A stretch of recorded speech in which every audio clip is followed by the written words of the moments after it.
In this segment, we'll talk about zone plays. Now keep in mind that some teams that do play zone, they do get back pretty quickly and they get their zone set up. So you still need to have an attack or a way to get the ball down the floor, get it to a side of the floor in order to stretch the defense and then quickly reverse it and overload the other side of the floor. And so we'll show you how to do that.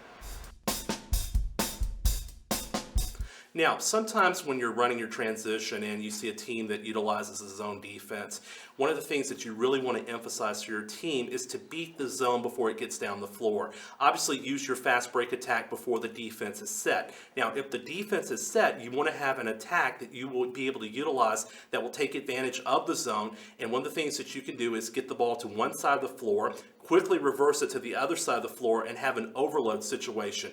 A lot of teams like to utilize a short corner player, either a guard or a post player in that situation, to create the overload and force the defense to make a decision. Do I give up the short corner or do I give up the post? Here are a couple ideas for you to consider against the zone defense if the zone manages to get back in time and set their defense up before your offense gets there.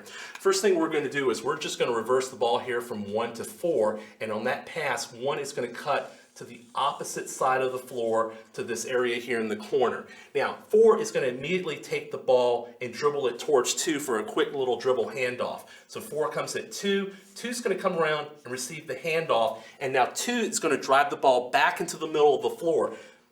On that drive, we want 5, who is the opposite post player, to locate the defender in the back of the zone and set a screen on that defender. 2 is going to look for 3, spotting up here in the corner for the open shot.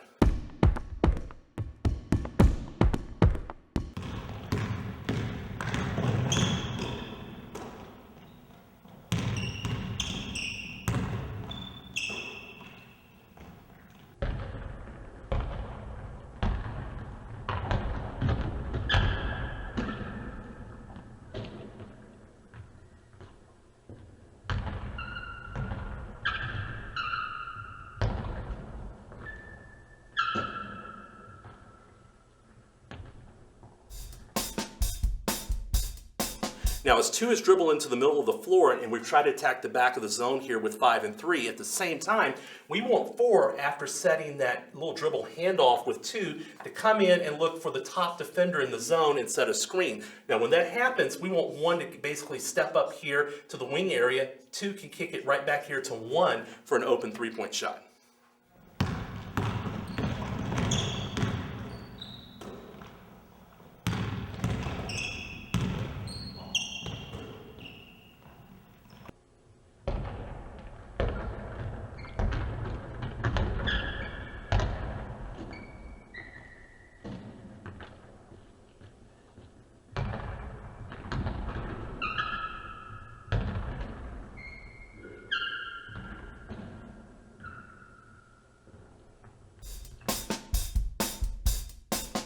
Another option that we have off this play is when 5 sets that screen on the back defender in the zone for 3, 5 can immediately flash into the middle of the lane, and 2 can make a quick pass here for the open shot.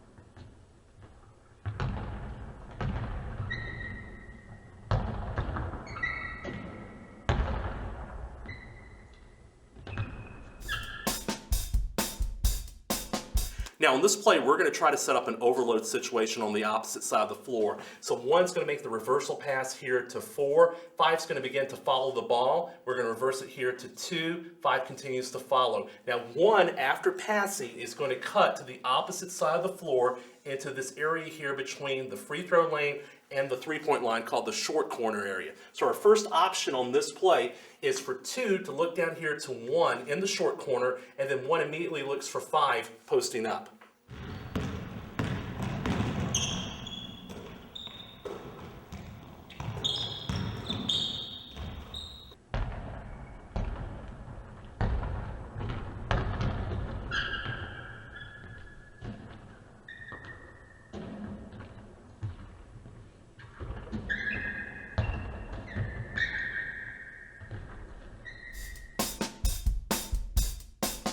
Now, 1 has the ball in the short corner area, and 1 was not able to make the pass into 5 in the post. So now in this situation, we're going to have 1 go ahead and dribble the ball up to the wing area, and this creates another overload situation. So 1 begins to dribble up. 2 is going to go ahead and rotate around the perimeter. We want 4 now to basically come into the lane area and come behind 5 back into the short corner area that 1 just left, and we're going to turn around and look to throw it right back here to 4 in that same area.